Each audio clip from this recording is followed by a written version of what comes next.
Well, hello everyone. Welcome back to Final Fantasy XIV Story Mode, except not today, not Story Mode today. We're looking at features, and I've got a special guest.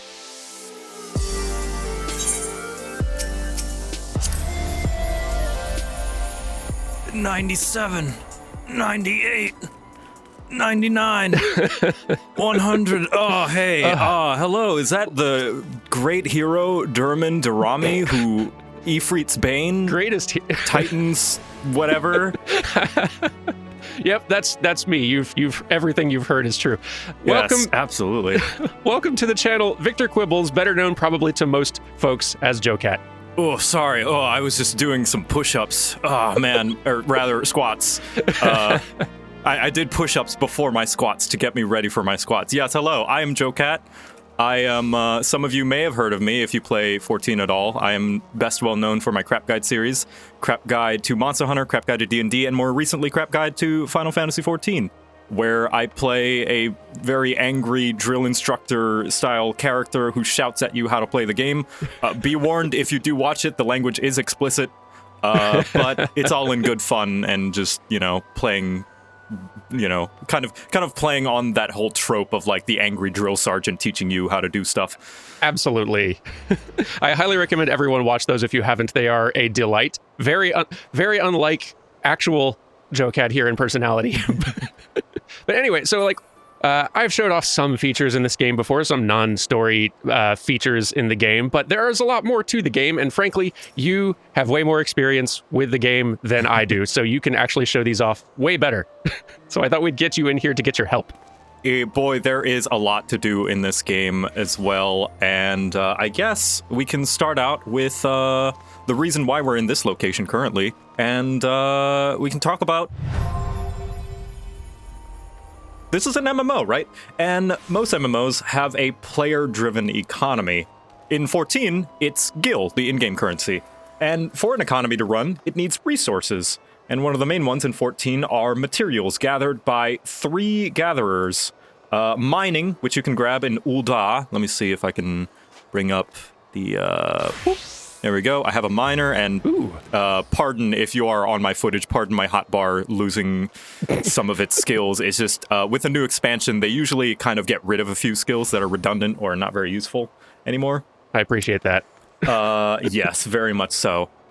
This one can be grabbed in Ul'dah. It's basically mining various ores, stones, mineral water, that sort of stuff.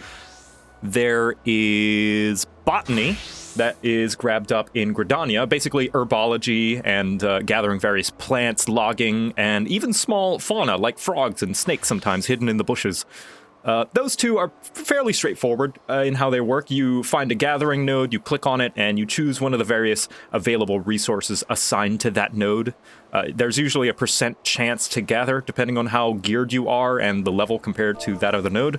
And the third gatherer, which is very interesting, that I'm sure a lot of people will take an interest in, is fishing, which I do not have leveled very high, but that's okay.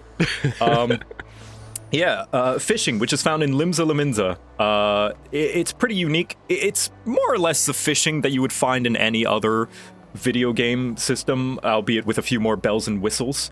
In fact, it's got quite a very special bell and whistle called ocean fishing, where you can go out on a boat and fish to gain points for different rewards and stuff.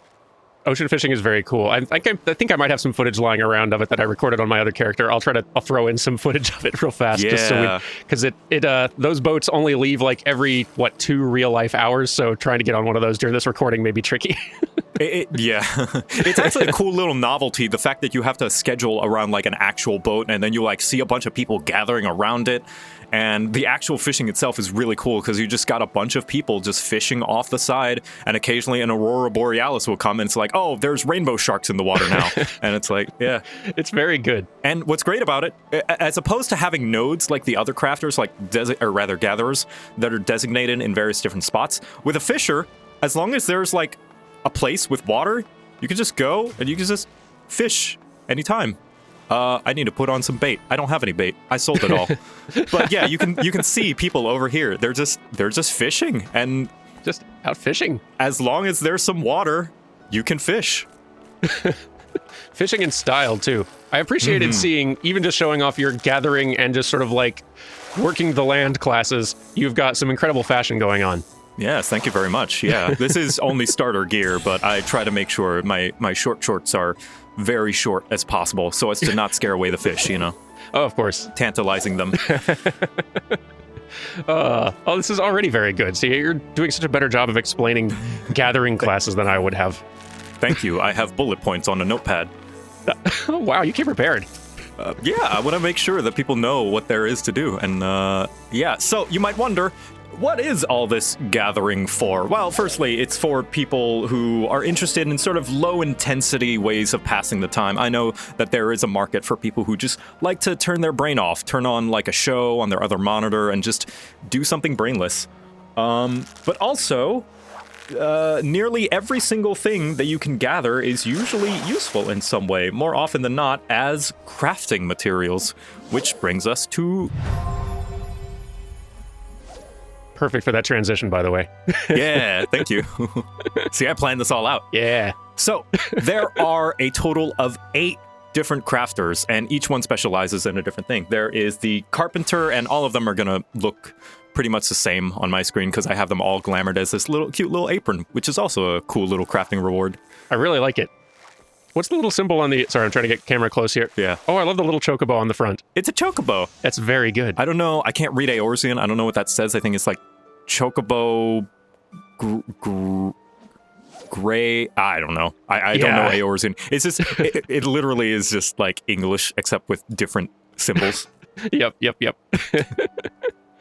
But anyway, there is the carpenter, which crafts various wood-based items like clogs, refined lumber, certain amounts of primary weapons based on like wood, so like staves and bows and stuff.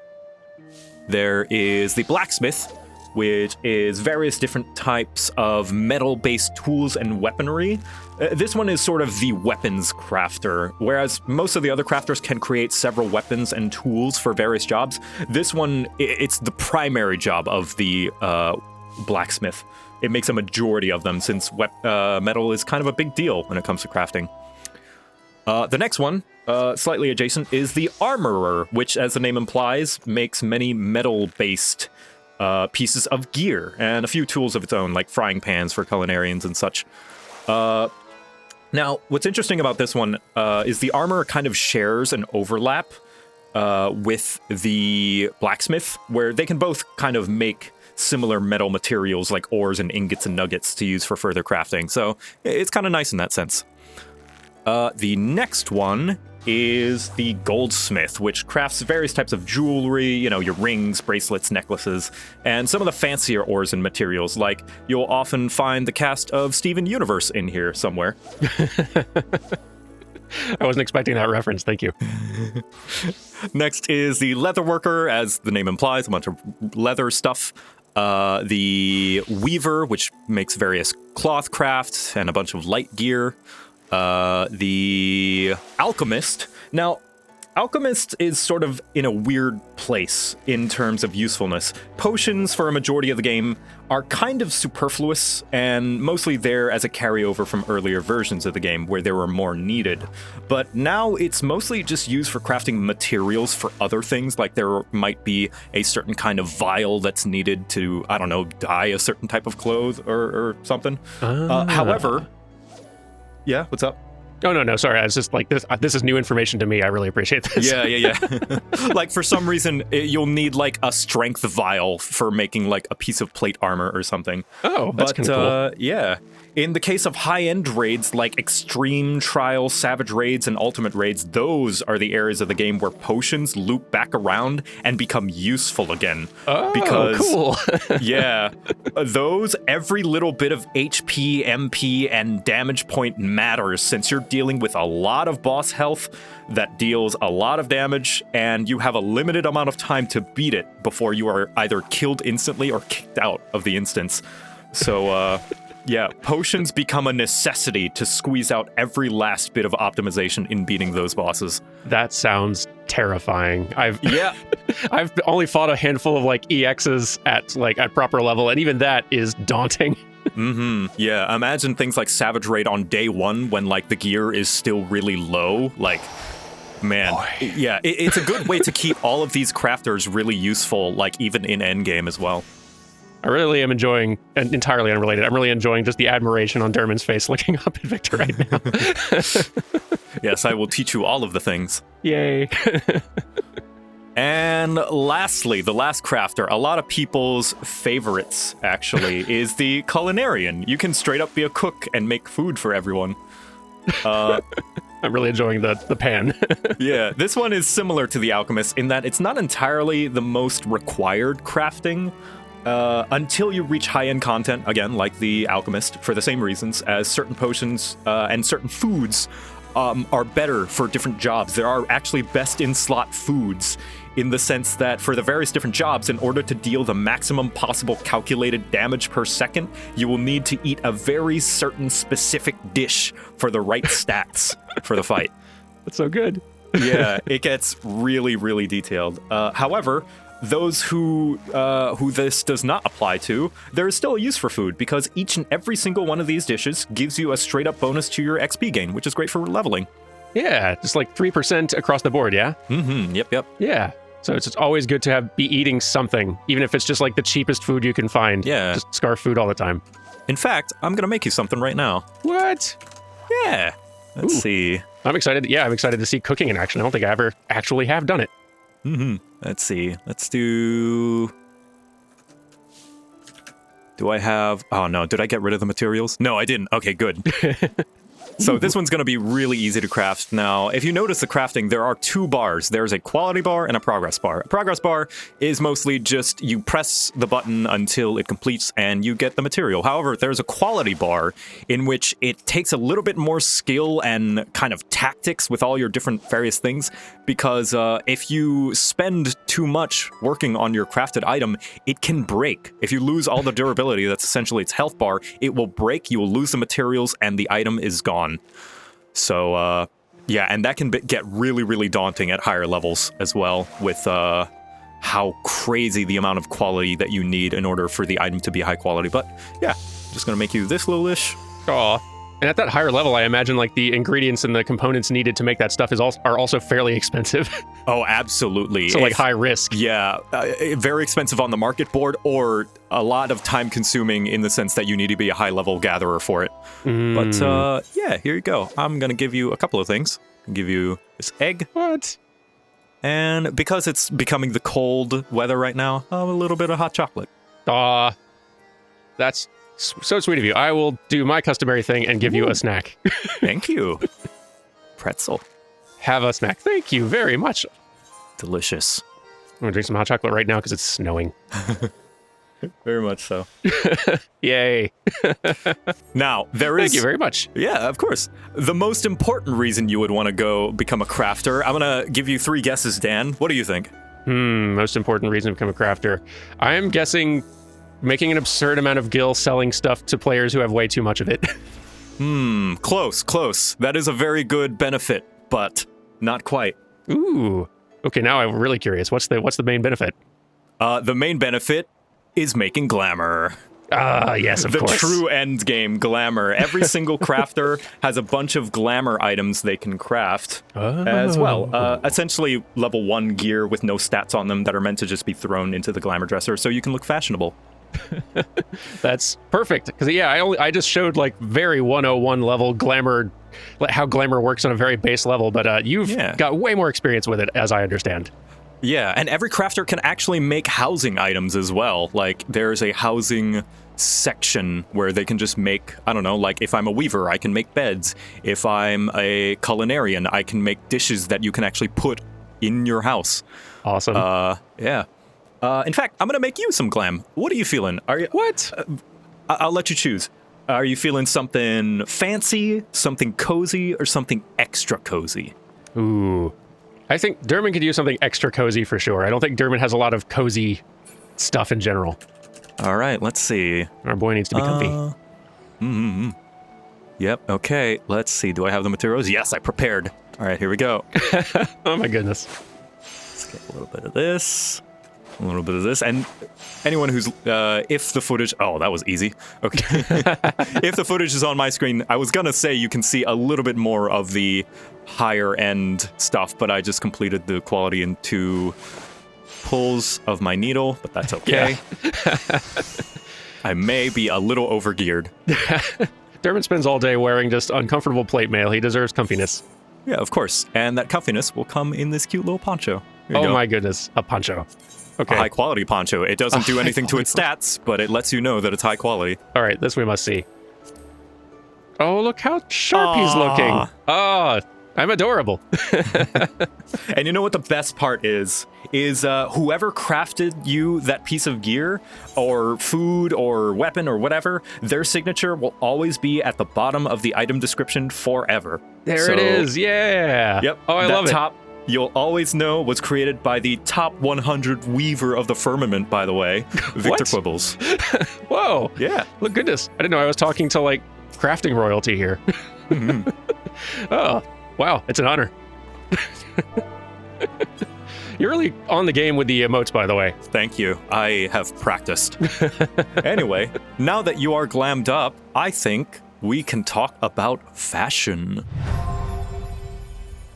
Yes. So, glamour in 14 is kind of a big deal. People often joke that glamour is the end game, and they're only kind of partly joking. The gear design in this game is very nice. Props to the design and modeling and rigging team, because boy, every single piece of gear looks amazing. And like most MMOs, they kind of try and cut corners by making things textures and all of that stuff for efficiency, because MMOs are expensive.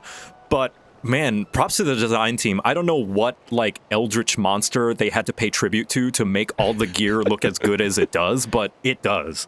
Yeah, for an MMO especially, the sheer quantity of it is impressive, and the detail in all of it is... And the fact they're able to do it without making my computer melt as well. Yeah, like this game still performs and runs super well, and like I really am impressed by like the detail of... I expect they can actually see this real quick if I bring up my UI again in a way I can actually see. Like, notice how my sleeves are kind of tucked into my gloves here. I am guessing if I unequip the gloves, there's actually a lot more to this here that is like that... When you're wearing gloves, just like handily gets kind of tucked in neatly. Yeah. Well, not dynamically, but like that's an impressive sort of detail that works on just about every piece of gear in the game just automatically. Yes. Every top has like accounted for short gloves, medium gloves, and long gloves, which essentially tucks in their sleeves. It's insane. It's so good. Yeah. And I think what really helps too is how the game's various cinematics will zoom in on your character and show them off at cool angles and environments. And when you're in those scenes, obviously you want to look good, right? And yeah, this game agrees. You should look good. Or silly. It feels right. It feels right for Final Fantasy, like an IP that fashion has been like woven into just at a foundational level. Like fashion has to be good in the Final Fantasy MMO, or what are we doing? Absolutely. And it makes you really invested in your character. The fact that you can see them performing these things and wearing these outfits basically in the cutscenes in this story. It's really, really cool. Yeah, 100%. I agree. Yeah, seeing, and y'all will see this with Dermot over time, just the progression of what Dermot looks like, how he visually transforms going further and further into the game as he gets better and better gear for a class or changes to a different class and suddenly kind of has a different look and vibe about him. Like it really actually does add a special something to the feeling of progression and the journey you're on. Yeah. And this is me speculating, but I feel that perhaps the existence of the glamour system itself must be kept in mind. Like, they've got to keep it in mind when they're designing some of these armors, right? Like, oh, for sure, yeah. no doubt they would try to design cool-looking armor and weapons regardless, but like the fact that the glamour system exists probably gives them a lot more room to just really experiment and go out there with how certain gear looks, because, well, if the player doesn't like it, they can just glamour over it. Yeah, I imagine so. Like that provides a lot of freedom for them. I imagine they've also got, I bet they've got like an entire internal like rule book for costume design for like the restriction, like whatever specific restrictions there are that allow them to have like armor be this variable and combinable. There's probably some internal rules that every costume has to follow. And I would just like love to know what like the creative process for gear in this game is, just artistically. For sure, yeah. And it's also great from a gameplay perspective as well, because many people, including me, spend lots of time not only grinding some of the same content over and over to get a very specific piece of gear that they want. For example, this top that I have for my paladin, this is my go-to paladin glam, and this top I have kept with me for so long because I just love it, and it's become synonymous with this character now, essentially. Looks very nice. Yeah, yeah. I saw that. I was like, oh, hey, it's Victor. Yeah, right. That's awesome. What did you do? So what is the most work or grinding you've had to do to get a piece of gear you wanted? Oh, geez. Oh, the Rathalos mount. I haven't done that yet. Yeah, so that is some Stormblood content. It is a crossover boss fight with the Rathalos from Monster Hunter, and essentially, in order to get the mount, you need to either be extremely lucky that it drops, or kind of a pity token, where if for every run you do, you kind of get like a token that you can collect, and 50 of them you can turn in for the Rathalos mount. So I have done that trial 50 times. Ooh, boy, didn't get lucky on the rolls, huh? No, which is actually, like, for a lot of hardcore MMO players, they think that's child's play. But it's really nice. It means that there is an eventuality to some of the gear that you'll get. Yeah, I appreciate that. Like, it's a small thing, and for people who don't play MMOs, that probably still sounds ridiculous, but within the MMO space, the fact that this one does try to respect your time relatively is something I appreciate a great deal. Absolutely, without getting rid of the feel of accomplishment that you still worked for that thing. Yeah. You do have to put in some work for stuff to feel like look at this thing that I earned and worked hard for, and you get to show it off to other people. But this game does not want you playing around the clock every day. Yeah. But yeah, people will spend hours grinding that, and they will also spend hours just in their in-room, fiddling in the glamour dresser, putting pieces together. It's gotten to the point where I have a glamour plate assigned for each of my jobs that has shared gear. So this is my paladin set, right? Okay. Yeah, let's see a demonstration here. Yeah. And although all of the tanks share gear, I have it so that each set is assigned a different glamour once I equip it. So this is my warrior. Ooh, very nice. Yeah. I like it. So this underneath, it is all the same gear. It's just glamored over differently. Yeah. And let's see, here is my Dark Knight, very edgy and brooding and big trench coat. Feels wintry as well, with a like kind of fur sort of trim there. I like it. Very much so. And then the Gunbreaker, which I'm still experimenting with, but I kind of like this regal look and straight up the saw cleaver from Bloodborne. Wow, that really is, huh? Yeah, like I actually like that too. The sort of more regal, fancy, sort of like noble look is not what I would have guessed for Gunbreaker, but I quite like it. But yeah, I've done the same for all of my healers and some of my DPS that share the same gear. It's loads of fun. I fully agree. Like, I've not gone super wild with glamours on my main character yet, but if I end up with a new set of gear, then I'm just kind of like, that's okay, but boy, I really like how this other thing looks. I will occasionally just kind of have to. Absolutely. Yeah. What's really cool, the less tangible way glamour has kept the game healthy in regards to its player base and just people doing content, and just in general, is regularly occurring glamour shows. Sometimes players will just have community events unprompted by the developers, just showing off all the cool outfits or cosplays they've made. I've seen people cosplay like IPs of characters and done so impressively well and accurately.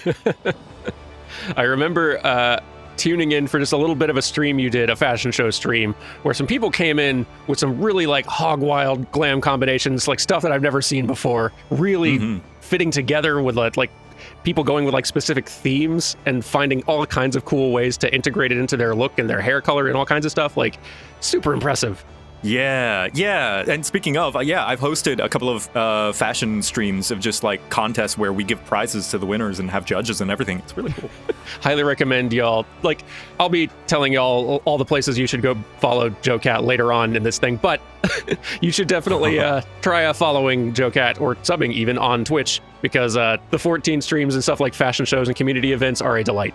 Yeah. Do be wary, though. If you do tune into my 14 streams, I am currently doing Endwalker, so if you don't want spoilers, That's right. yeah, there's spoilers abound. You're like, the thing I'm doing with Dermot here is something that you've already basically done, and you've gotten further. You're toward endgame now. Do you have any advice for me still at the start here for doing this full run through? Oh, geez. I guess take your time because because I was on a strict schedule to try and complete it before Endwalker launched.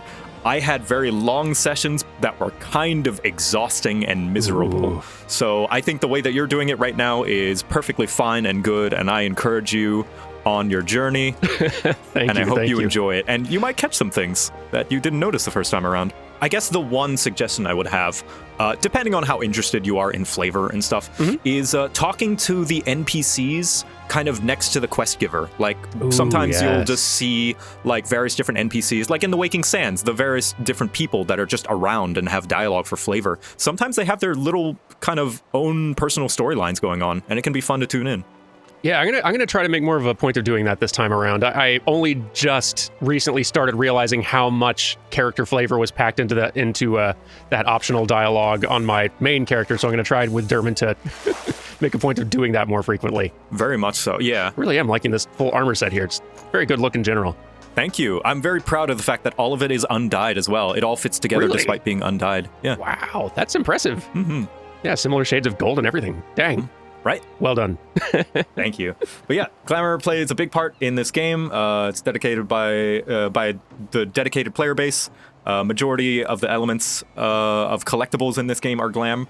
But yeah, I mentioned glamour contests, so you might be wondering where those might be hosted. Well, they are in player houses, so let's go look at those. Ooh, let's do.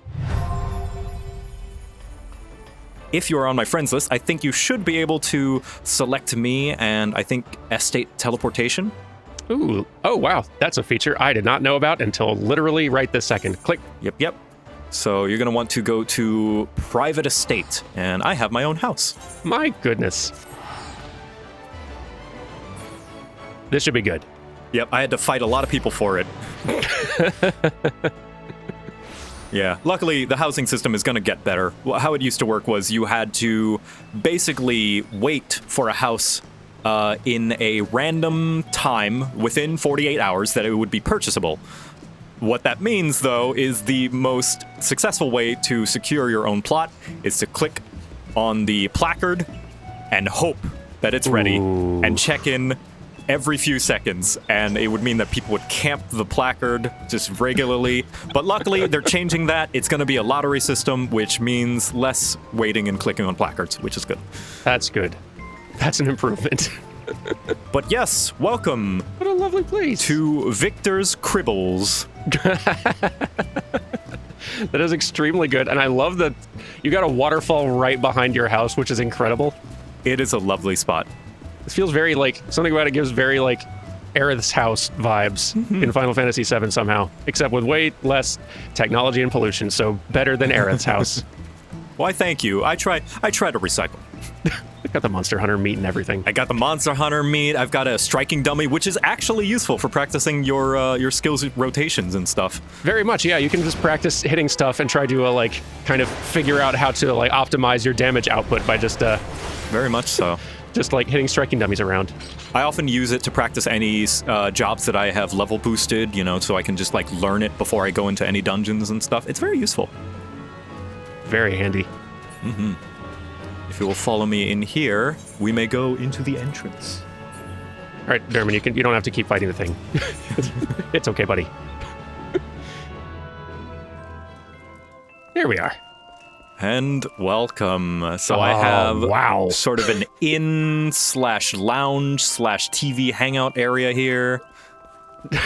Got a nice flat screen for watching all the cinematics.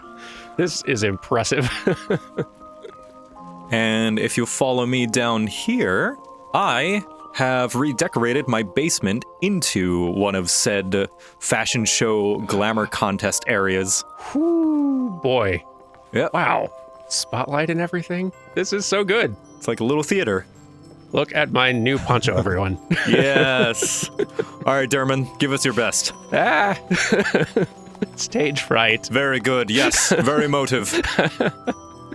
Oh goodness, it's a nice chair you've got there. That's a very large chair. Thank you. Is this usually just for you, or do you have like some guest judges?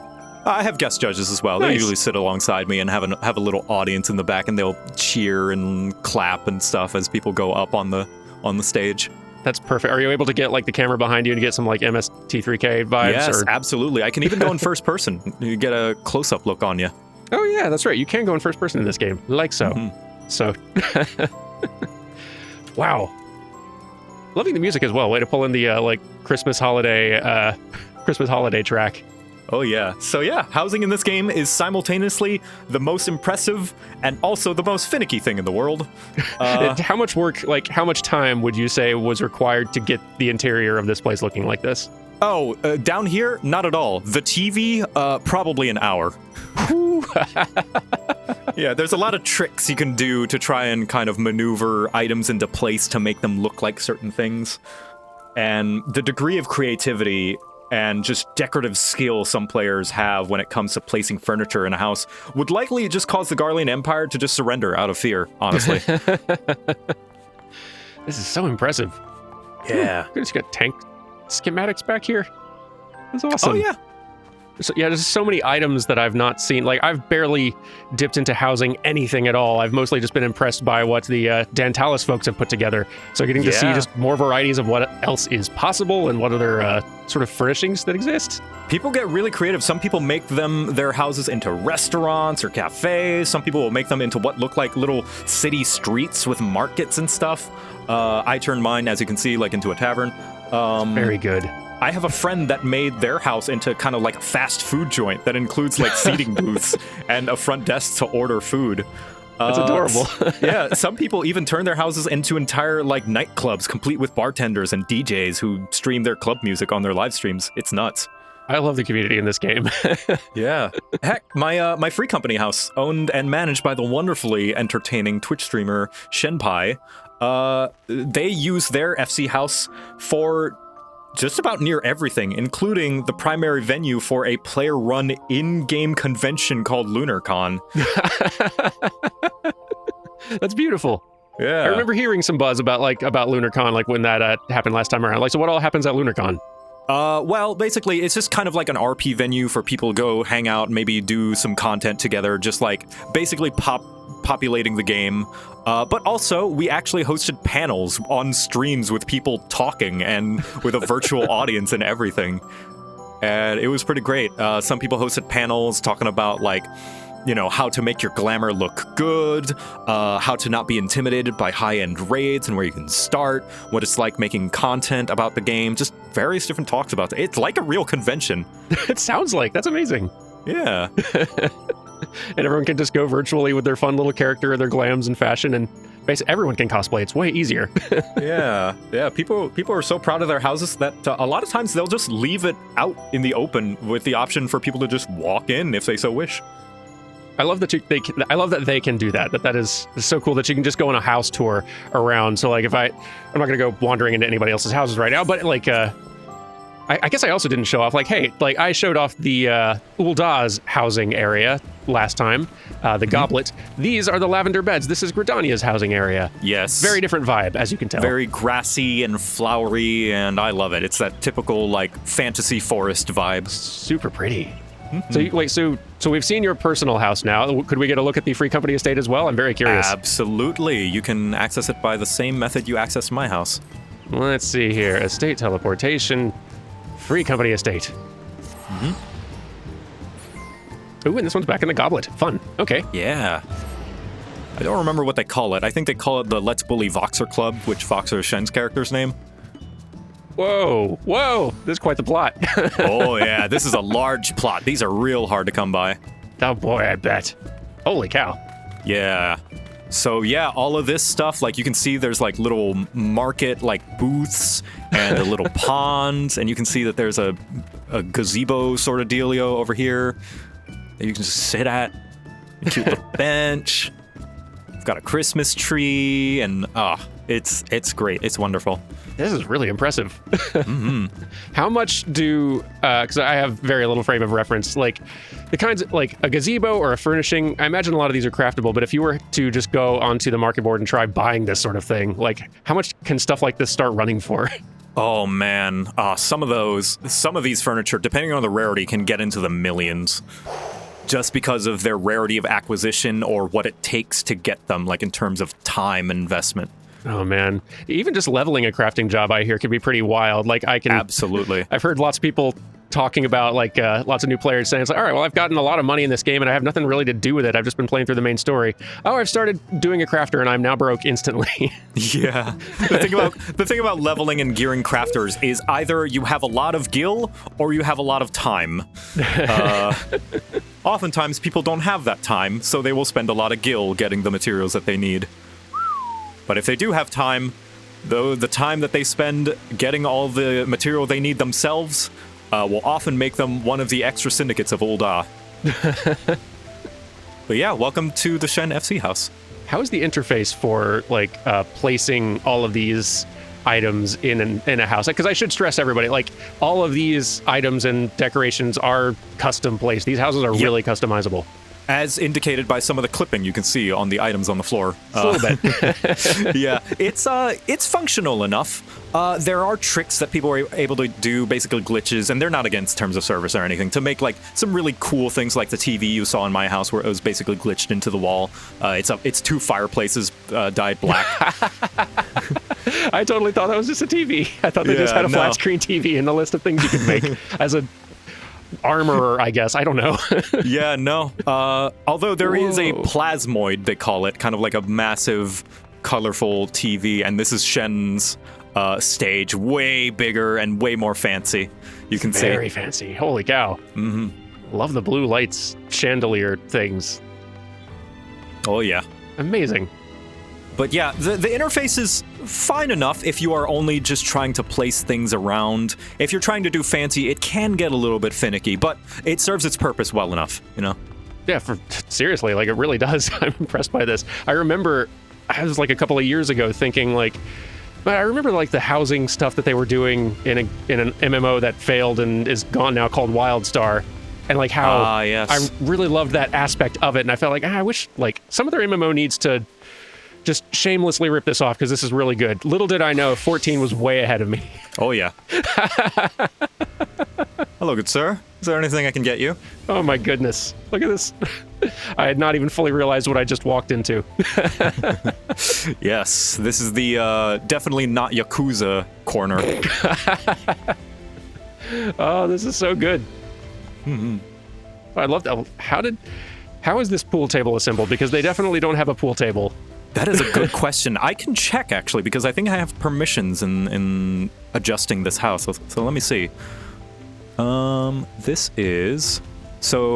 table is a stall, basically. What is the green? What are the pool things? Oh, they're maps! They're Eorzean maps synced into the ground, and that's the top of the painting, essentially. Holy cow, that's smart. Mm-hmm. And this is a sideboard. This is supposed to be like... it's like a cupboard. Okay.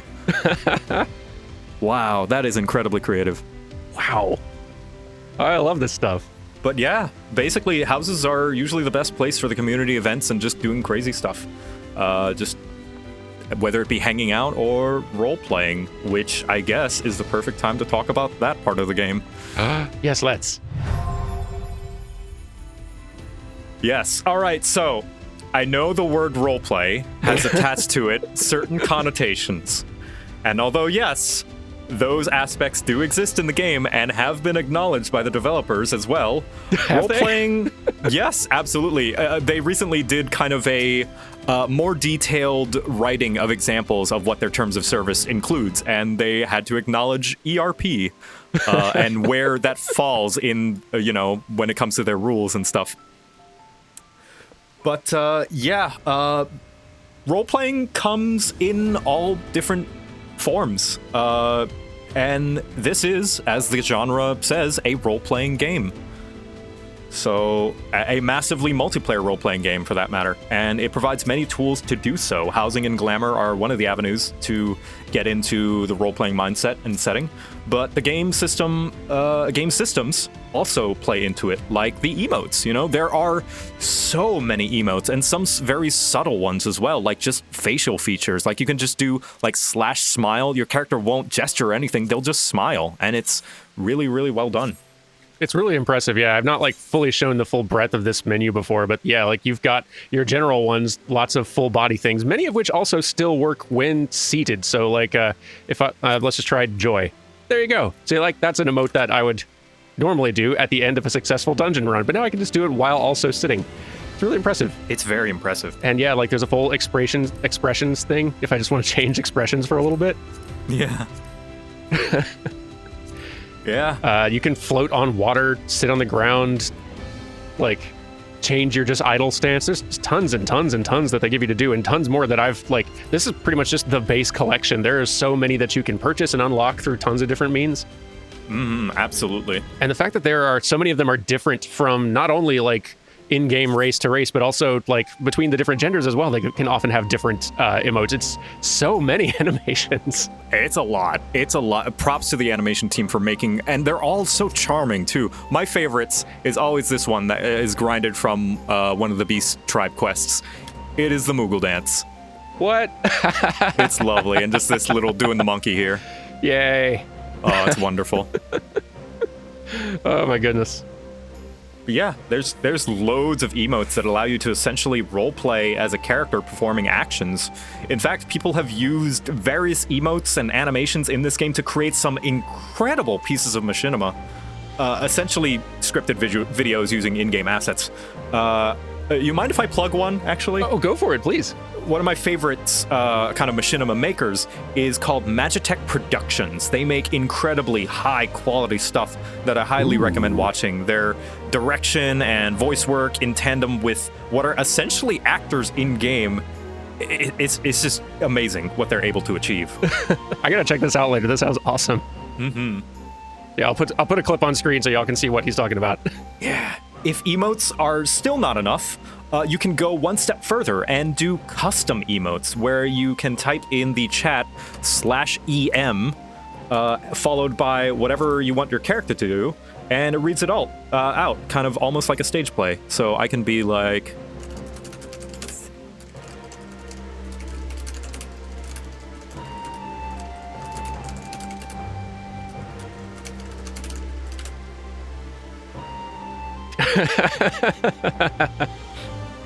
That's quite good. Yeah. And in fact, that's another thing people use for the myriad of emotes and glamours, just kind of like stage plays. Oh, stage plays! That's another thing people do with all the emotes. Ooh. There will just be stage plays, like a actual play. I think people do like Shakespeare and like Broadway stuff because of this whole system that they can emote and perform like actors do. That's incredible. I love how much, like, what JoCat has largely been describing over the course of this video is what players seem to spend most of the time in the game doing, like, once they're done going through main progression and just kind of doing all the, like, sort of grindy content to get at the all the stuff that they want. Like, so many players just seem to kind of just do this sort of stuff all the time and just hang out in this space. Oh, yeah. It's a great time.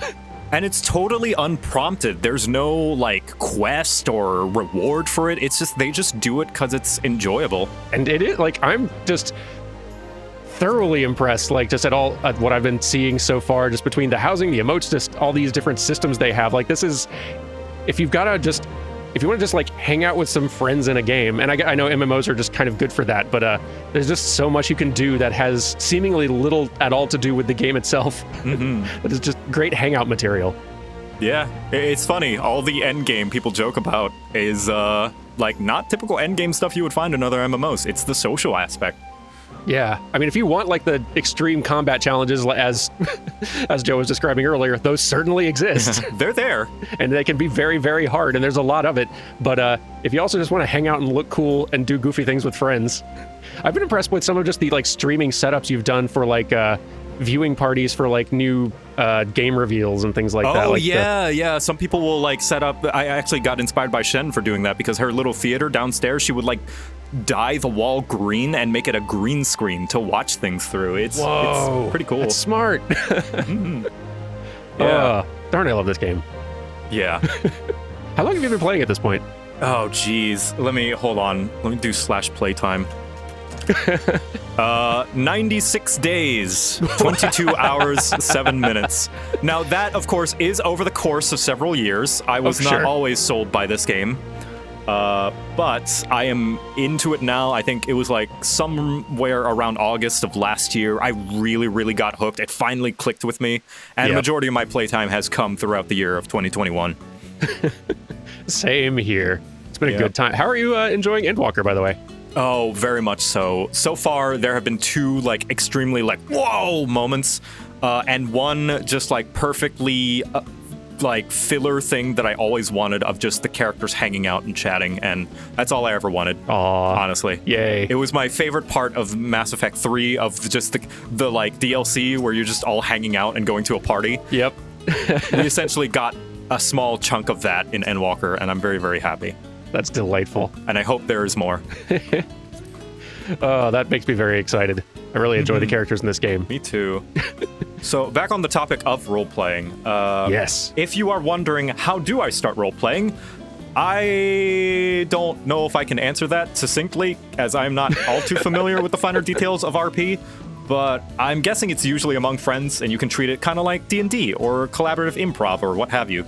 It comes in a lot of forms, and I would say try it out. You might like it. Yeah. Is there like a particular server that role players tend to go to, or is it just happen everywhere? It kind of happens everywhere. However, on Crystal, there is one world called Balmung that is infamously known as the roleplay server and all the negative connotations that come with it. However, I can tell you from experience, it is no better or worse than any other server. It's just a stereotypical kind of connotation that's given to it just because of legacy stuff and stereotypes and all that. It is just as friendly and nice and accommodating as any other server. It's one of like the oldest and biggest servers too, right? Like I guess it's had enough time to get a reputation. Yes, it is a legacy server. I think it was around since 1.0. Okay, so yeah, that's about as old as it can get. Yeah. That's cool. I bet it's got like a whole bunch of players who have... I don't know if I ever mentioned this. So players who were in the original 1.0 version of the game, who stuck it out, who stayed for the whole thing, those players, their characters have a tattoo on their back that you can't get any other way. And I bet that there's a lot of people on that particular server who have that tattoo, and that's very cool. Most likely, yeah. I love how much the developers of this game like cherish their 1.0 diehards. Absolutely. I think they give them a permanent like discount on the subscription fee. That's so good. I think it's like half off, which is so generous. Really, it is, yeah. But hey, you know what? Yeah. Let's say you're like, Joe, that's all very cool, love the enthusiasm, but honestly, I don't care about any of that wacky stuff. I just want to leisurely play the game and get cool stuff without any worry about crafting or gathering or whatever this weird role-playing pretend you kids do nowadays. Well, you know what? That's totally fine. And in that case, there is one little special kind of content that might just be up your alley. Ooh. And that is the event quests. You want to go look at those? Oh, let's do.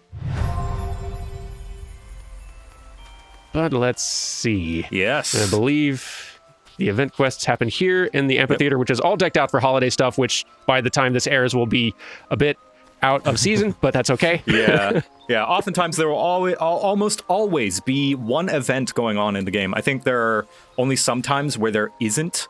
Whether it be some kind of crossover or celebratory holiday season like this one, or some such where there will sometimes be certain specific bonuses, like maybe extra MGP is earned at the Gold Saucer, or special drops from dungeon mobs, but there's almost always some kind of special event going on with its own little story, kind of quest attached to it. Yeah. And some fun little goodies you can grab from it. Yeah, like there'll always be some fun little either glamour bits, some like equipment that will be unique to the season, or there will be some little minions, like you're seeing little people's little minions and pets around. I actually did a little... Ooh, look at this. So is this from a previous year? It is, yes. Nice. Yeah, so like it's sort of limited time availability for cool costuming or all kinds of stuff. I actually did this seasonal quest yesterday on my other character. I'll show some clips from the little quest line. Just it's these tend to be just sort of cute and goofy and just a bit of fun. Yes. But they always give you some custom things. This one gives you a custom or a fancy little Yeti minion with like cute little reindeer costume and a gift, and it is adorable. Yep.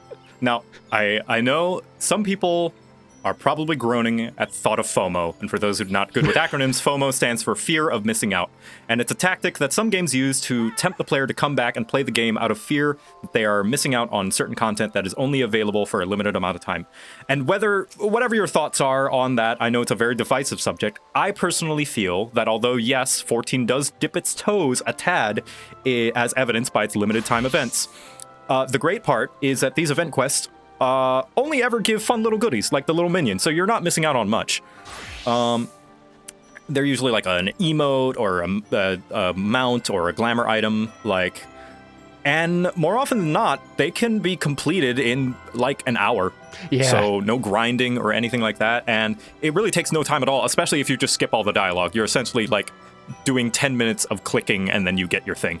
Yeah, you're just through and quick. I've only done a few of the seasonal events, but like even the one that did like have, here are several cool items that are purchasable or that you can purchase with like the currency you get from these event quests. Like I only had to do a couple of extra fights that lasted like 30 seconds yeah. and I could get all of the things and just move on with life. Again, they really do respect your time for an MMO.